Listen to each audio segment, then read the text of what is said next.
Hello students. तो कैसे हैं आप लोग? सब कुछ अच्छा होगा। आज हम बात कर रहे हैं क्लास 11th के वेक्टर एनालिसिस में, जो कल हमने डिस्कस किया था, unit vector and resolving of vector. उसके थोड़ा सा नेक्स्ट पार्ट की बात कर रहे हैं। अब आप कहोगे नेक्स्ट पार्ट क्या है? तो नेक्स्ट पार्ट ये है कि जो हम कल डिस्कस कर रहे थे वेक्टर का रिजॉल्विंग, वो हम एक्स और वाई एक्सिस पर कर रहे थे।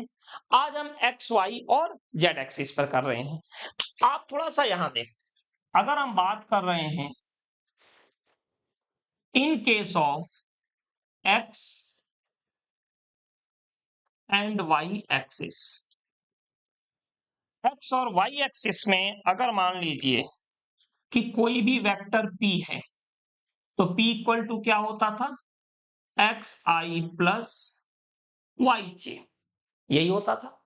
मान लीजिए कि भाई एक्स और वाई जेड एक्सिस तीनों होते हैं, और ये तीनों क्या होते हैं? म्यूचुअली परपेंडिकुलर हमेशा। ये एक्स हो गया, ये वाई हो गया, और ये जेड ऊपर हो गया। चूंकि ये प्लेन है, 2 डायमेंशन इसमें बन सकता है। तो अगर हम बात करें in case of X Y and Z axis, X Y और जेड एक्सिस, तो जो वेक्टर पी होगा वो कितना होगा? X I plus Y J plus Z K. भाई अगर दो एक्सिस है तो ये हो गया एक्स आई प्लस वाई जे, और अगर तीन है तो x I plus Y J plus Z के। एक जेड ऐड हो जाएगा यार, केवल एक्स है तो एक्स आई, वाई ऐड हो गया प्लस वाई जे, जेड ऐड हो गया प्लस जेड के। अगर कुछ और ऐड होता उसको भी कर दो, हालांकि कुछ होता नहीं है। हमें मान के चलते हैं 3 डायमेंशनल में ही सारी चीजें हैं। कुछ कुछ केस में 5 डायमेंशनल होता है, वो बात की चीज है। ठीक है, चलिए तो हम आते हैं इसके बाद से यहाँ पे मॉड पी क्या होगा भाई? तो मॉड पी क्या होगा? Under root. अगर हम यहां पे देखें तो यहां पे अपना जो वेक्टर पी था, तो मॉड पी यहां पे होता था under root x square plus Y square. तो जब यहां पे mod p under root x square plus Y square आ रहा है, तो क्लियर है कि यहां पे मॉड पी क्या होगा? X square plus Y square plus Z square. ये हो जाएगा यहाँ पे मॉड पी। तो ये रिजॉल्विंग ऑफ वेक्टर हो गया। ये जो है, ये किसके लिए है? एक्स और वाई एक्सिस के लिए। ये किसके लिए? एक्स भी है, वाई भी है, जेड भी है, तीनों के लिए है। अब हम थोड़ा सा आगे बढ़ते हैं। एक वर्ड आता है जिसका कि नाम है, ये जो नाम है इसको हम बोलते हैं direction cosine. Direction cosine, detail में आप इसको मैथ्स में पढ़ोगे क्लास 12th में। लेकिन कई बार ये चीजें पूछ ली जाती है। तो डायरेक्शन कोसाइन है क्या, पहले समझिए। अरे कुछ नहीं यार, कोसाइन मतलब cos. Cosine means cos, cos theta. किसके साथ? एक बार एक्स के साथ जो वेक्टर पी है कितना एंगल बना रहा है, एक बार वाई के साथ जो पी है वो कितना एंगल बना रहा है, और एक बार जेड के साथ जो वेक्टर पी है वो कितना एंगल बना रहा है। जैसे फॉर एग्जांपल हम बात कर रहे हैं कि मान लीजिए कि ये अपने पास है वेक्टर पी, जो कि कितना है भाई? X I plus Y J plus Z K, ये वेक्टर पी। तो मॉड पी बताने की जरूरत नहीं है, कितना होगा? Under root x square plus Y square plus Z square. Already ये कर चुके हैं हम लोग। अब हम बात कर रहे हैं डायरेक्शन कोसाइन का। तो हम ये मानेंगे कि जो एंगल, सॉरी वेक्टर पी है, ये एक्स एक्सिस के साथ अल्फा एंगल बना रहा है, वाई एक्सिस के साथ कितना बना रहा है? बीटा, और जेड एक्सिस के साथ कितना बना रहा है? गामा। एक्स के साथ अल्फा, वाई के साथ बीटा, और जेड के साथ गामा बना रहा है। ठीक है, और अब हम आते हैं इसके बाद, जैसे कैसे बनेगा ये। चलिए देखते हैं। यहाँ पे ये हमने ले लिया शेप,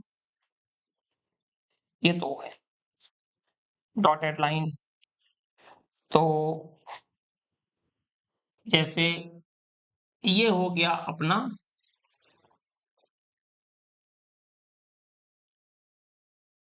ठीक है, और ये मान लीजिए एक तीसरा एक्सिस है। तो हम आते हैं, ये क्या है एक्स एक्सिस, ये क्या है वाई एक्सिस, और ये जो है वो जेड एक्सिस है। तो हमने आपसे क्या कहा, हमने ये कहा कि जो cos थीटा है एक्स एक्सिस से, सॉरी वेक्टर p है वो एक्स एक्सिस से कितना एंगल बना रहा है भाई, तो वेक्टर p एक्स एक्सिस से यहां पे ये जो वेक्टर p है ये एक्स एक्सिस से कितना बना रहा है, अल्फा एंगल। और ये आपको भी पता है कि एक्स एक्सिस से अगर हम यहां से एक परपेंडिकुलर ड्रॉ करते हैं तो ये जो लेंथ होगी वो क्या होती है एक्स। तो cos अल्फा क्या होगा बेटा, base upon hypotenuse, direction cosine निकालेंगे, cos alpha cos beta cos gamma, ठीक है, काफी सिंपल है। तो क्या हो जाएगा यहां पे cos alpha equal to base upon hypotenuse, यानी ये हो जाएगा x upon under root x square plus Y square plus Z square, ये हो गया। मान के चलिए कि भाई ऐसा तो है नहीं कि हर बार एक ही एक्सिस होगा।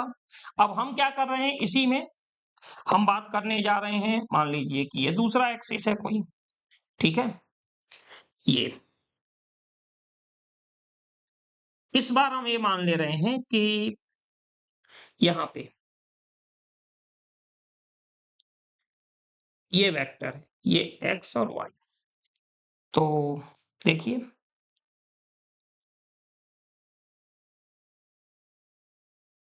ठीक है, अब देखिए यहां पे आते हैं, ये इस बार वाई और ये जेड एक्सिस और ये हो गया एक्स, बात आई समझ में, एक्सिस को हमने रोटेट कर दिया, जो भी एक्सिस है उसको रोटेट कर दिया, पहले इसको एक्स इसको वाई इसको जेड, तो हमने मान लिया ये वाई ये जेड ये एक्स, ठीक है।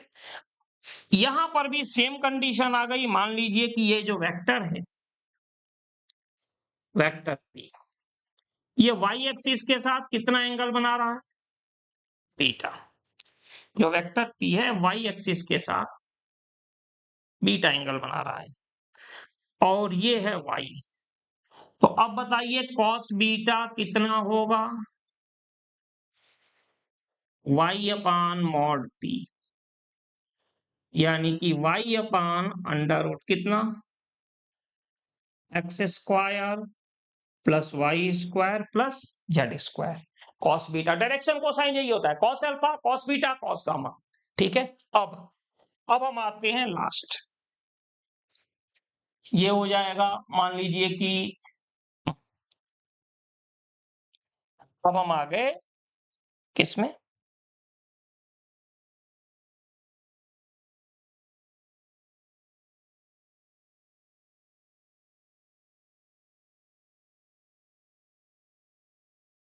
ठीक है,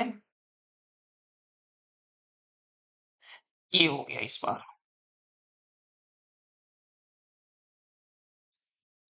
इस बार ये हो गया वेक्टर पी, और ये जेड एक्सिस है, ये वाई एक्सिस है, और इस बार ये एक्स एक्सिस है, और इस बार ये जो एंगल बन रहा है क्या है, गामा। हमने मान लिया कि इस बार जो एंगल है वो गामा है। तो चलिए गामा की बात कर लेते हैं। तो यहां से जो परपेंडिकुलर होगा तो ये जो अपने पास होगा ये हो जाएगा जेड, यहां से यहां तक, ठीक है। ध्यान से समझिएगा, पहले वेक्टर P एक्स एक्सिस से अल्फा एंगल बना रहा है, फिर वेक्टर P बीटा बना रहा है, फिर वेक्टर P गामा बना रहा है, और जब एक्स एक्सिस से अल्फा बना रहा है तो एक्स कंपोनेंट है, जब बीटा बना रहा है तो वाई कंपोनेंट है, वाई के साथ वाई और जेड के साथ।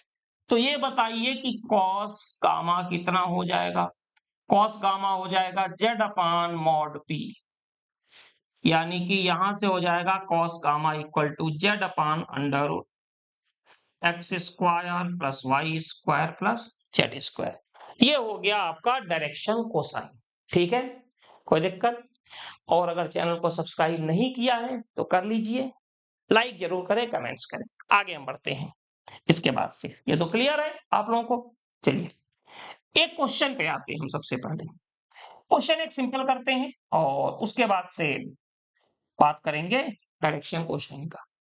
तो मान लीजिए कि let vector p equal to 4i plus 6j, ठीक है, माइनस 11 की आपसे कहा जाए कि find direction cosine of the vector.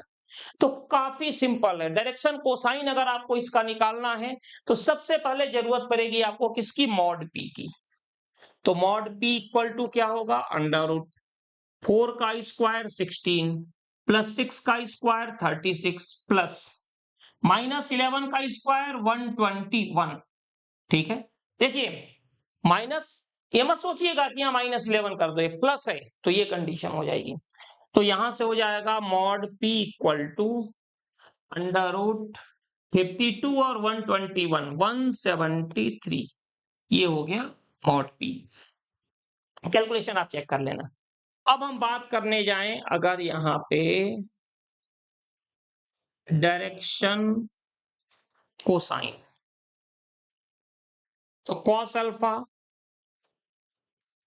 Cos beta और कॉस गामा, यही होता है डायरेक्शन कोसाइन। कॉस अल्फा क्या होगा, एक्स अपान मॉड पी आप लिख सकते हो, वाई अपान मॉड पी लिख सकते हो, and z upon mod P लिख सकते हो। तो ये फिर क्या हो जाएगा, तो एक्स क्या है देखिए 4 अपान रूट 173, वाई क्या है 6 6 अपान रूट 173, और ये क्या होगा -11 अपान रूट 173। ये चीज होती है, इसको बोलते हैं डायरेक्शन कोसाइन। काफी सिंपल है, बहुत ज्यादा कुछ इसमें है नहीं, आप चाहो तो इजिली इसको कर सकते हो। ठीक है, तो कोई भी चीज अगर आ रहा है तो उसमें एक्स वाई और जेड एक्सिस है, तो हम डायरेक्शन कोसाइन के हेल्प से कर सकते हैं।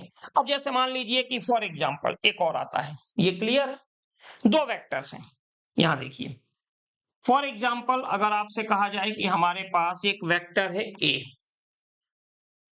Vector A equal to 4i minus 2j plus 11 k, ठीक है, और इसी के साथ इन्होंने ये कहा कि vector B equal to 2i plus 8j minus 7 के, और आपसे कहा जाए कि आप फाइंड करो, find mod A plus B and mod A minus B, पूरे का मॉड आपको फाइंड करना है। आप सोचोगे यार कैसे करेंगे, क्या करेंगे, अरे कुछ नहीं सोचना भाई, आई में आई ऐड होता है, जे में जे ऐड होता है और के में के ऐड होता है, जो जिसके साथ है उसी से मिलेगा। ठीक है, ये नहीं कि आई में जे ऐड कर दो, जे में के ऐड कर दो, के में आई ऐड कर दो, नहीं कर सकते। जैसे डायमेंशन का रूल होता है, वेलोसिटी में वेलोसिटी ऐड या सब्ट्रैक्ट होगी, मल्टीप्लिकेशन का तो खैर कोई रूल ही नहीं है, लेकिन वेलोसिटी में अगर एडिशन सब्ट्रैक्शन की बात की जाए तो फोर्स नहीं ऐड हो सकता। ठीक है, इसी तरह फोर्स में डिस्टेंस ऐड नहीं हो सकता। तो आई जे और के यूनिट वेक्टर हैं, एक एक्स एक्सिस में है, एक वाई में है, एक जेड में है, एक्स में आई है, वाई में जे है, जेड में के है। ठीक है, तो आई में आई ही ऐड होगा, जे कैप में जे कैप ऐड होगा, के कैप में के कैप ऐड होगा, ये चीज याद रखिएगा। तो अगर हम यहाँ पे देखें तो चलो एक काम करते हैं, हम पहले इन दोनों को ऐड कर लेते हैं, ए प्लस बी निकालते हैं।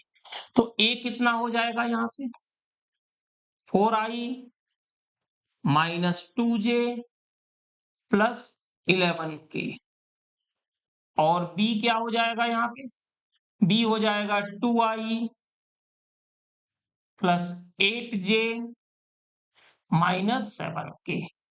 ऐड कर देते हैं ए प्लस बी, तो ये हो गया a plus b, vector a plus vector b. 4 और 2 6i, 8 माइनस 2 6j, 11 और -7 यानी कि +4k, ये हो गया वेक्टर ए प्लस बी। ठीक है, तो मॉड ए प्लस बी क्या होगा, mod A plus B under root कितना होगा 36, 6 का स्क्वायर प्लस -6 का स्क्वायर 30। अगर आपको इसमें दिक्कत हो रही है तो हम ऐसे लिख दे रहे हैं, 6 का स्क्वायर प्लस -6 का स्क्वायर प्लस 4 स्क्वायर, तो क्या हो जाएगा 88 ही आएगा, देख लो। 36 प्लस 36 प्लस 16, ये हो गया √88 ए प्लस बी। अब ए माइनस बी अगर हमें फाइंड करना हो तो कैसे करेंगे? तो चलिए ए माइनस बी के लिए इसको दोबारा हम यूज करते हैं। Vector A equal to 4i - 2j plus 11k, ये वेक्टर ए हो गया। इसी तरह वेक्टर बी इक्वल टू यहाँ पे है 2i और साथ ही साथ है +8j, बड़ी क्वांटिटी आने वाली है भाई, -7k। अब माइनस करना है सबको, तो 4 - 2 a minus B, 4 - 2 2i -10j और +18k। ठीक है, तो आप देख लिए यहाँ पे। तो अब अगर a माइनस बी फाइंड करना है, मॉड a माइनस बी, तो ये हो जाएगा √2 का स्क्वायर प्लस -10 का स्क्वायर प्लस 18 का स्क्वायर, 4 प्लस 100 प्लस 324 ही होता है, तो इसको सॉल्व कर लेना। क्या करना, 428 तो इस तरह से आप a प्लस बी भी अगर दिया है और a माइनस बी दिया है, तो इसी तरह से साइमल्टेनियस इक्वेशन एक तरह से बना के i का i के साथ, j का j के साथ और k का k के साथ करके आप इसको इजीली फाइंड कर सकते हो। इसमें एक आता है कि एक वेक्टर उसी की डायरेक्शन में अगर हमें निकालना हो तो कैसे निकालेंगे, और multiplication of scalar into vector. तो इस लेक्चर को हम लोग कल करते हैं, और बताइएगा इसमें आपको क्या बेटर लगा, कमेंट जरूर कीजिए। सब्सक्राइब नहीं किया है तो कर लीजिए। तो मिलते हैं वेक्टर के अगले लेक्चर में। Thank you.